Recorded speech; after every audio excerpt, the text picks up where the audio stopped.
Bonjour mesdames et messieurs et bienvenue dans votre émission Écho du Congo. Écho du Congo, une émission explicative de l'actualité politique congolaise. Si vous n'êtes pas abonné dans notre chaîne Congo Hebdo 7, faites-le pour ne rien manquer de nos publications. Aujourd'hui, on parlera des dépôt de projets d'accord de paix entre la RDC et le Rwanda auprès du secrétariat d'État américain. Et sans oublier, nous parlerons aussi de ce qui défraie la chronique politique, la diversion de M. Kamere au procès Matata Pogno. Mbote na biso ba papa ba mama, lelo tozolobela projet d'accord de paix oyo RDC na Rwanda ba wuti ko transmettre auprès ya secrétariat d'État américain ya affaires étrangères.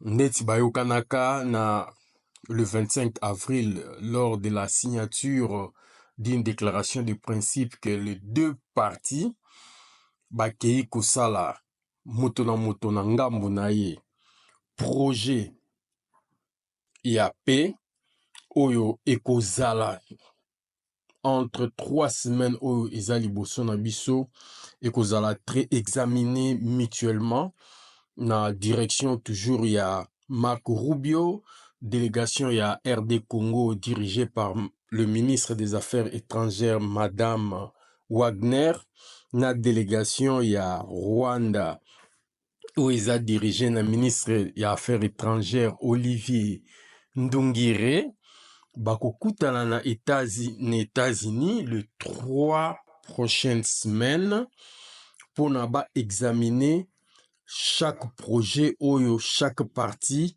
à soumettre.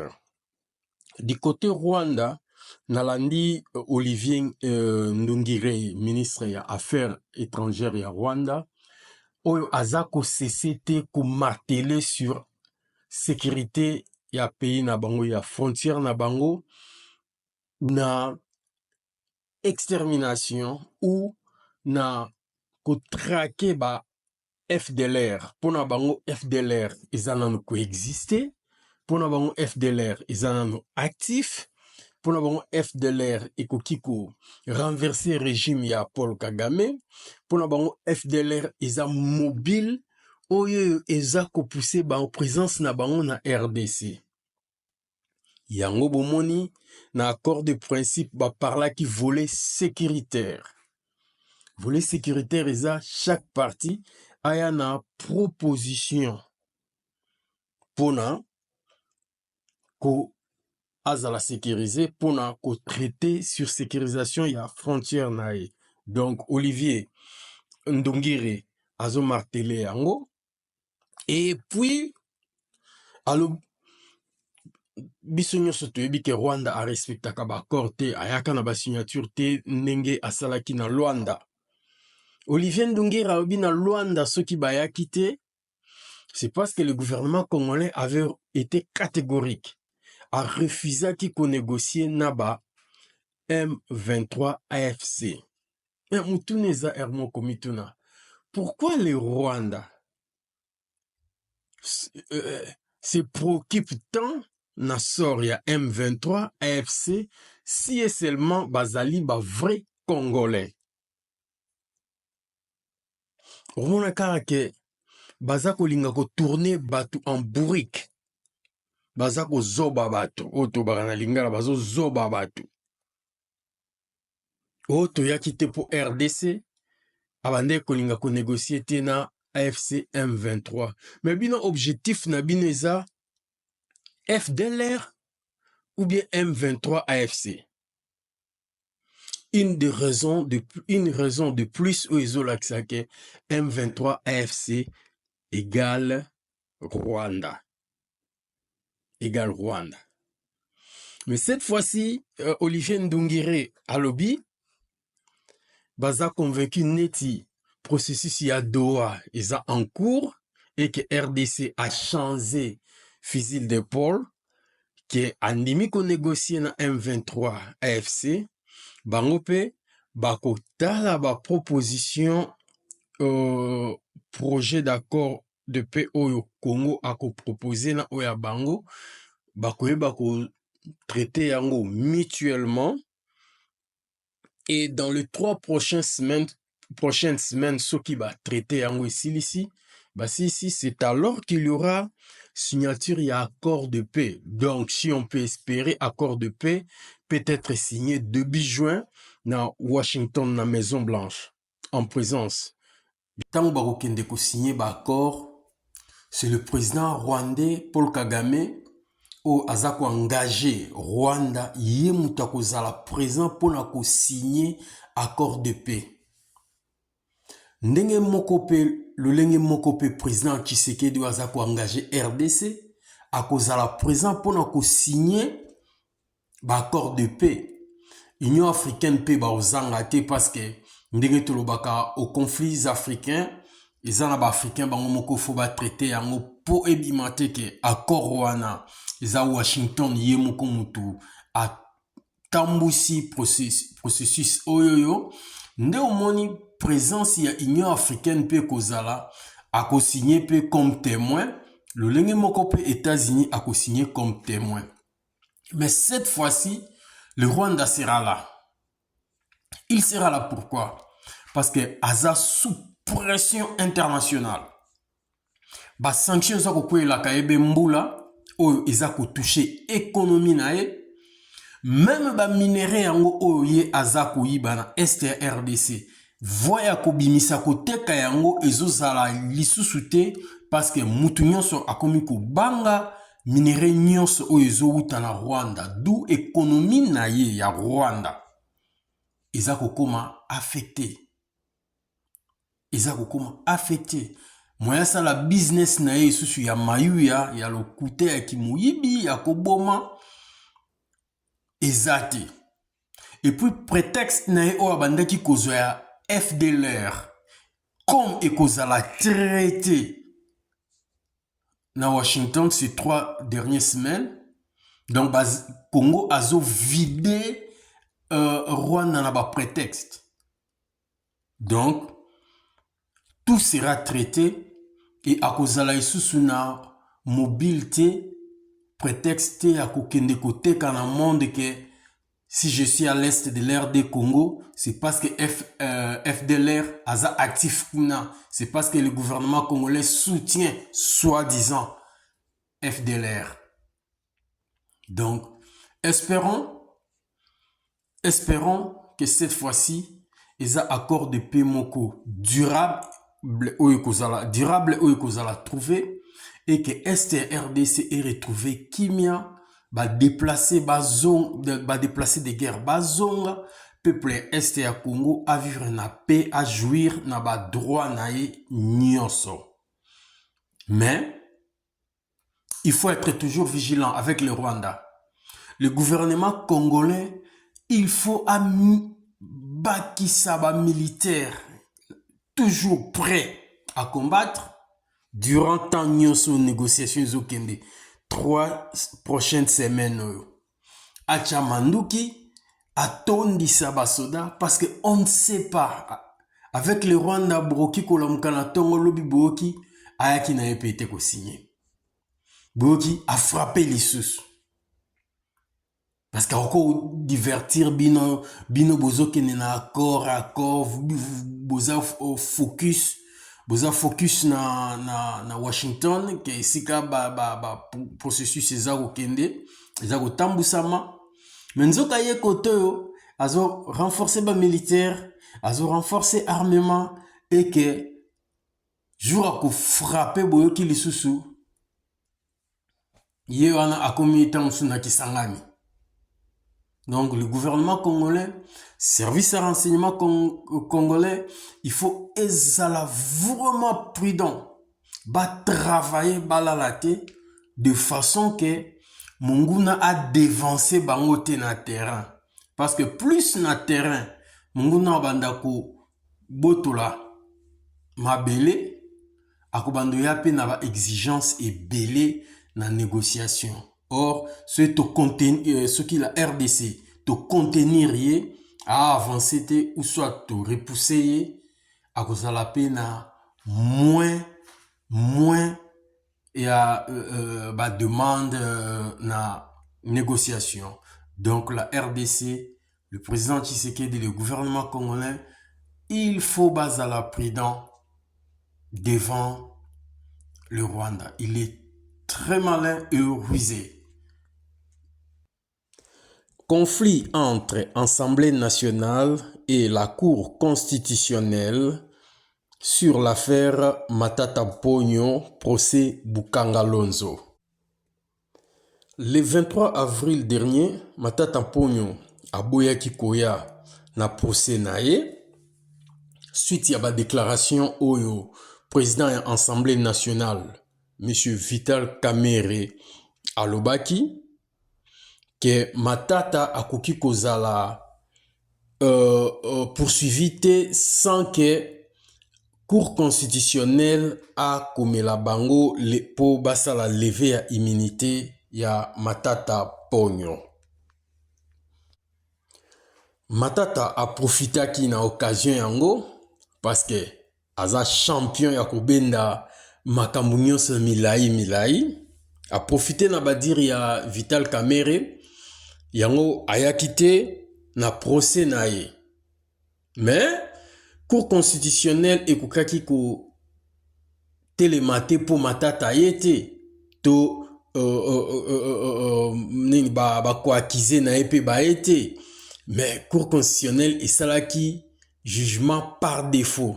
En absence na ye bakokaki ko continuer et puis Cour constitutionnelle elobaki tant que bazalaki saisi na parlement, donc bazo considérer dire oh union sur l'Obama quitté dans l'Assemblée nationale parce que nous sommes dans un pays démocratique batu bakoki na bango koloba mais entre les institutions bakomanaka balobanaka te na ba médias.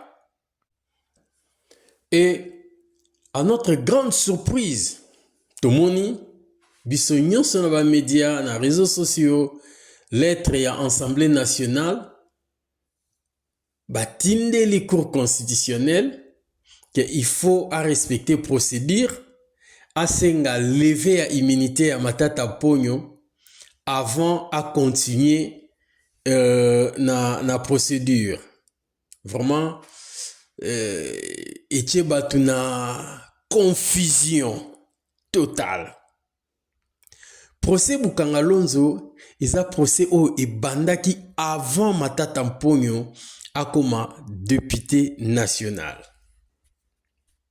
Or, Cour constitutionnelle azalaki kutu large na Matata Ponyo à permettre yé azala candidat député, à permettre yé azala candidat président de la République pour ceux qui va bloquer qui est ba procès politique. Pour éviter que ba procès politique a prolongé qui date ya ba procès plus de 6 mois où ils a légalité la constitution na biso juste pour permettre kaka Matata Ponyo azala candidat na ba élection. Or, kaka ye cour constitutionnelle nde a valida kaba mandat, kaka ye cour constitutionnelle nde a valida kaba dépôt à candidature, a validé Matata Ponyo comme député national, comme candidat, député national, candidat président de la République. Quand on peut a passé député national, kaka ye cour constitutionnelle a validé l'issue Matata Ponyo. Et aujourd'hui, reprendre procès Vital Kamerhe pour nous divertir, que ça diversion aena il faut ça demande à lever ya immunité. Or lever ya immunité même biso ba o toza ba spécialiste na droite tu veux dire que lever ya immunité et ça la magasoki balingi basa la poursuite mutu asengaka lever ya immunité eza procureur général. Eza cour te juge ya cour constitutionnelle akoki kosenga akokomela jamais président ya assemblée nationale mpona lever immunité. Procureur général nde mutu avant asala poursuite poursuite asengaka lever ya immunité auprès de l'Assemblée nationale. Et c'est là, après avoir réunir l'élément nyonso à présenter yango pour l'Assemblée nationale, baro bengisa ye, baro tun, baro poser pe ba question. Pour notre côté la soki, il faut balongo la immunité ya ndeko Matata Mponyo akendeko Sam. Et tout cela, nyonso wana isalemaki. Esalemaki, mais esalemaki tango Matata Mponyo azalaki sénateur. Tango Matata Mponyo azalaki sénateur, eloko wana esalemaki, basengaki lever ya immunité na ye na Sénat, et ezalaki procureur Jean-Claude Mukolo. Mutasang asalaki demande wana auprès ya bureau ya Sénat où ezalaki dirigé na Bahati parce que bazaki na vacances parlementaires. Na vacances parlementaires, basengaka Assemblée nationale te basengaka bureau ya Assemblée nationale. Et Bahati a autorisaki poursuite. Bahati a autorisaki poursuite. Donc, tant que Bahati a autorisé et procureur a réunisaki ba éléments nyonso nécessaires na poursuite wana azui yango a transmettre yango na cour constitutionnelle. Et dossier ce que commis na cour constitutionnelle na maboko ya ba juge selon législateur, procureur aza défait na dossier et commis na maboko ya juge pour juge ne muta kusambisa et procureur na aza susu ni loko ya kolobate pour yene muta sazwaki autorisation à poursuite auprès ya Sénat. Na niveau to komi lelo na cour constitutionnelle, cour azana eloko ya kokomela Assemblée nationale te parce que cour ezaba juge asengaka lever immunité te. Muta sengaka yango procureur na début avant à poursuivre nani sénateur ou député na ka oyo Matata Mponyo. Donc cour constitutionnelle lelo aza na eloko akoki kosenga na kamere te. Donc na stade oyo toza ya instruction na cour constitutionnelle biloko Vital Kamerhe aza koya koyebisa biso bakomela ye eza ko distraire population, eza diversion et surtout que pendant guerre oyo ba déclaration na ye et sepelisaki population te, voire même le président de la République amonaki bango bazalaki vraiment absent. Bazalaki absent parce que bayeba position bazali na position fixe te bande ko banga tamsu M23 au coma pour ba toucher bango te d'où bande ko lobate bazalaki te et azal kotala boye omona ke président a vraiment la confiance na ye isusu te. Et alors, diversion au azako sala biso na dossier Matata pour le lolo biso ke salemi ke pétition à Longwa azwa raison, c'est parce que na appuyaki Matata Mponyo aza na voie de sortie moi ça na raison moko akoki ko pousser na population yango bomoni diversion wana na tango procès ya Matata ebandaki tango azaki poursuivi tango procureur azo poursuivre statut ya Matata Mponyo ezalaki inculpé mais tango lelo procureur général près de la cour azui dossier apesi yango na cour constitutionnelle. Statut ya Matata changé. Or vu kaka statut na ye jamais bakoki kosengela ye levé ya immunité pour lelo aza prévenu. Or tant procureur azali ko abandaki poursuite Matata azalaki inculpé. Un inculpé n'a prévenu et a deux statuts au écocanité.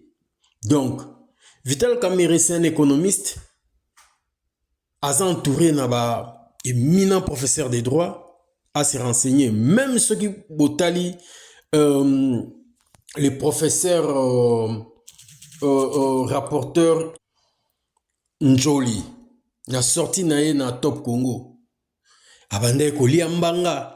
Abandé ko défendre parce que asa professeur ya droit na stade au tosali est-ce que cour constitutionnelle koki ko komela bango lisusu prof Njoli aliaki mino mais neteza bureau na bango alingaki toujours ko défendre. Donc na stade oyo Matata Ponyo soki alandi Vital Kamerhe aosala azoko sae Matata akende ko se présenter na cour ya ba procès nae azwa ba moyen nae ya défense acha à se défendre soki alandi kaka ba biloko parce que cette fois-ci kota la président de la cour constitutionnelle alingi suko perdre temps te pour ba bandi instruction en dossier ba okota au fond du dossier.